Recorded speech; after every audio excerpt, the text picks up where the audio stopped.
Bismillahirrahmanirrahim. Assalamualaikum warahmatullahi wabarakatuh.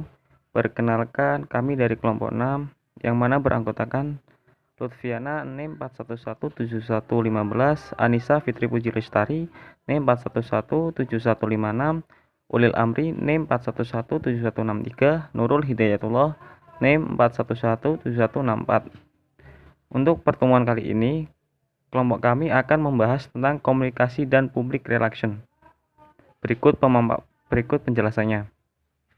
A. Definisi komunikasi. Komunikasi adalah sarana interaksi manusia. Di dalam komunikasi termuat ide, perasaan, dan pesan-pesan tertentu. Supaya muatan komunikasi dapat dimengerti, manusia menggunakan bahasa. Dimengerti bukan hanya terkait memahami bahasa yang digunakan, namun mengerti artinya memahami makna yang terkandung di dalam komunikasi tersebut. Komponen komunikasi. Yang pertama, komunikator. Komunikator adalah pihak yang memulai dalam proses komunikasi. Jenis-jenis komunikator dibagi menjadi dua. Yang pertama, komunikator individual. Yang kedua, komunikator institusional. Dua aspek penting bagi komunikator. Yang pertama, etos komunikator, yaitu nilai diri seorang komunikator yang merupakan perpaduan dari kognisi, afeksi, dan konasi. Etos komunikator menyangkut kesiapan mental dan materi pesan, kesungguhan, ketulusan, ketenangan, kepercayaan diri, keramahan, dan lain-lain. Sikap komunikator yaitu suatu kepastian kegiatan manusia yang menyangkut kecenderungan untuk melakukan aktivitas menuju nilai-nilai sosial.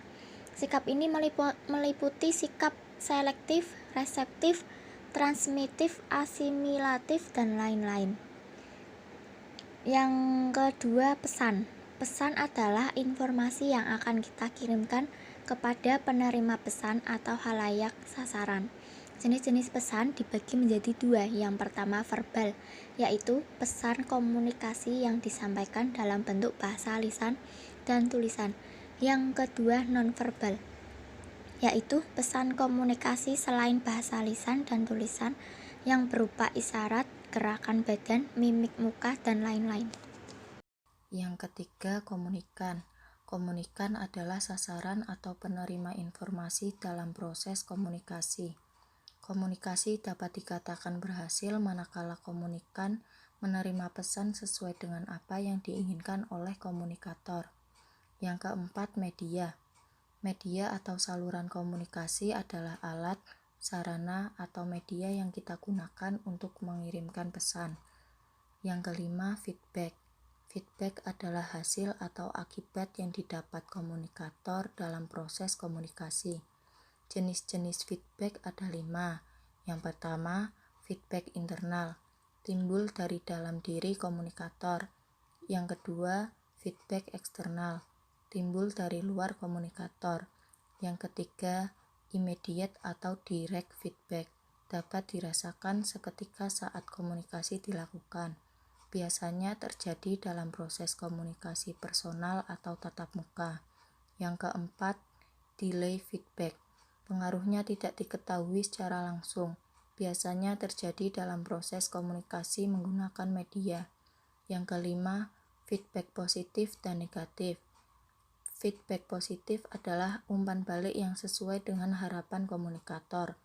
Feedback negatif adalah umpan balik yang tidak sesuai dengan harapan komunikator. Selanjutnya, hambatan komunikasi.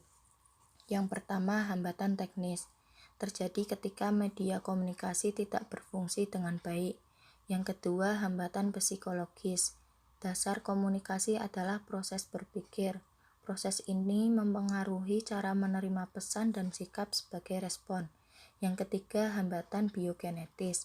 Hambatan biogenetis adalah gangguan komunikasi yang disebabkan oleh pengaruh panca indera, faktor naluri, dan sistem saraf. Yang keempat, hambatan sosiologis. Hambatan ini terjadi karena setiap individu dapat menghasilkan interpretasi yang berbeda dari sebuah informasi. Yang terakhir, hambatan antropologis. Misalnya, antara satu dengan lainnya berbeda dalam aspek jenis kelamin, postur tubuh, warna kulit, kebiasaan, bahasa, dan gaya hidup. Selanjutnya yaitu komunikasi dalam public relation, yaitu komunikasi yang efektif merupakan aspek esensial bagi public relation.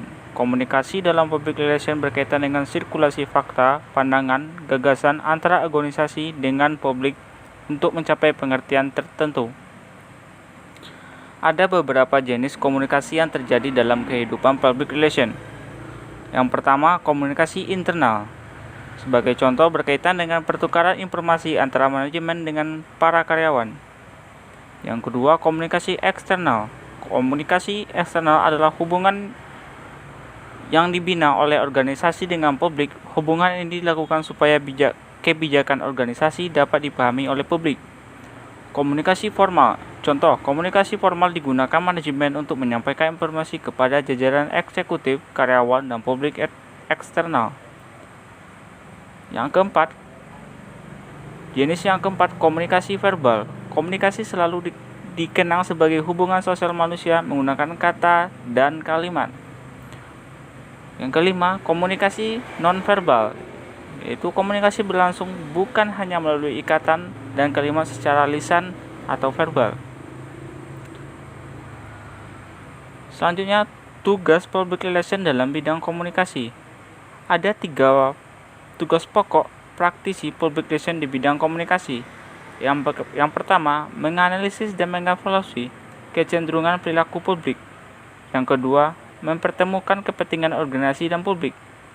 Yang ketiga, mengevaluasi program organisasi berkaitan dengan kepentingan publik. Sekian presentasi dari kelompok kami, kurang lebihnya mohon maaf. Apabila ada penjelasan yang kurang, kami mohon maaf sebesar-besarnya. Akhirul kalam, wassalamualaikum warahmatullahi wabarakatuh.